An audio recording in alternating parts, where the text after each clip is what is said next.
National party मरकजी vice president अदी शाहीन रमजान के लोग अच्छे हमारा मुखातिब थे कामरेड शाहीन रमजान साहब। जिए सिंह जान मोहब्बत जिए सिंह। आज हम हैदर चतोई की बरसी मनाने के लिए, सिर्फ बरसी मनाने के लिए नहीं जमा हुए, बल्कि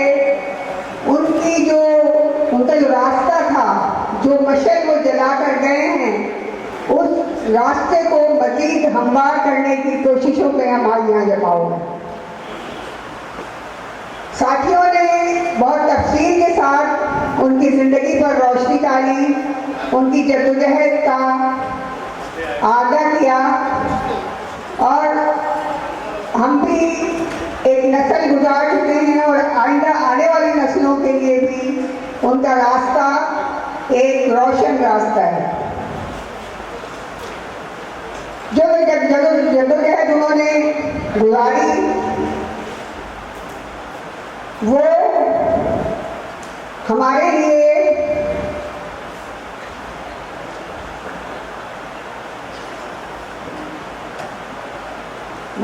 लिए एक रोशनी है।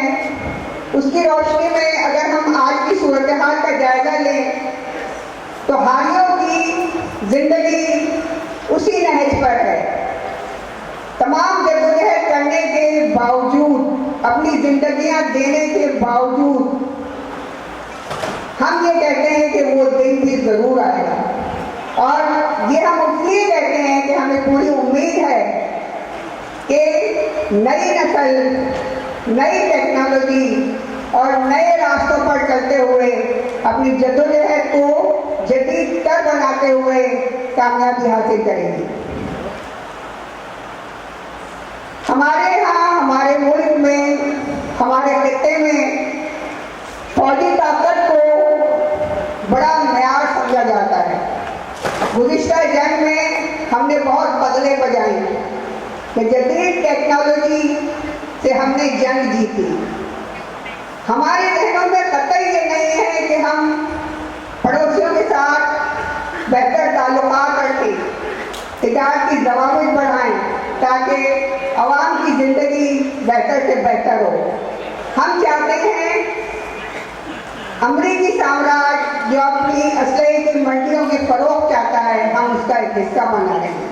इसलिए हम अपने पड़ोसियों से ताल्लुकात बहाल नहीं करते, बेहतर नहीं करते। जब ये कहा जाता है कि हमने जंग जीती है जदीद टेक्नोलॉजी के जोर पर, उनके इतने जहाज गिरा दिए, तो मेरे जहन में एक सवाल होता है, बल्कि सिर्फ मेरे जहन में नहीं, एक आम आदमी के जहन में सवाल होता है कि क्या जदीद टेक्नोलॉजी हमारे अवाम की जिंदगी को बेहतर नहीं बना सकती? क्या यही जदीद टेक्नोलॉजी अवाम की भूख नहीं खत्म कर सकती? कोई ऐसा प्लान नहीं बना सकती जिसमें अवाम को रोजगार मुहैया हो, हारियों की जिंदगी आसान हो, हारी के ऊपर उसका हक मारकर कर्ज ना लिखा जाए? ये भी तो टेक्नोलॉजी हो सकती है ना। लेकिन ये टेक्नोलॉजी नहीं फरोग दी जाएगी, इसलिए कि मफादात की जंग है। आज देखें, आलमी साम्राज्य अमेरिका की छतरी के नीचे तेल के ज़खायर पर कब्जा करने की कोशिश में मसरूफ है। अभी हम पहले कहते थे ना कि मजहब की जंग है, ज़बान की जंग है, कौमियत की जंग है। अब कोई ऐसी जंग नहीं है। अब ये सब पर्दे फाड़ कर बाहर निकल आए हैं। ये सिर्फ अपना फायदा चाहते हैं। अमेरिका के साथ मुस्लिम ममालिक भी शामिल हैं,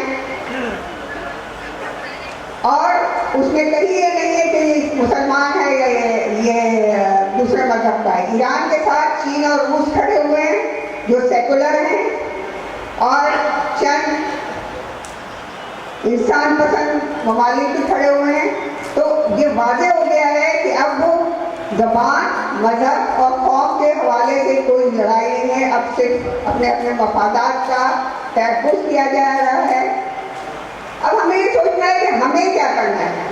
हमें चलना है हैदराबाद जतोई के रास्ते पर, वो रास्ता जिसमें मुश्तरका जद्दोजहद की बात की जाती है, जिसमें हम सब जो यहाँ मुख्तलिफ नजरियात, मुख्तलिफ सियासी पार्टियों से ताल्लुक़ रखे हुए बैठे हैं, हम सबको अपने से नज़दीक होना पड़ेगा। हम लोगों ने अपनी अपनी पगड़ियों, अपनी अपनी दस्तारों को एक तरफ रखना होगा। इसके खातिर सिर्फ बस भर्ती बनाने के खातिर नहीं, इनके रास्ते पर चलने के खातिर हमने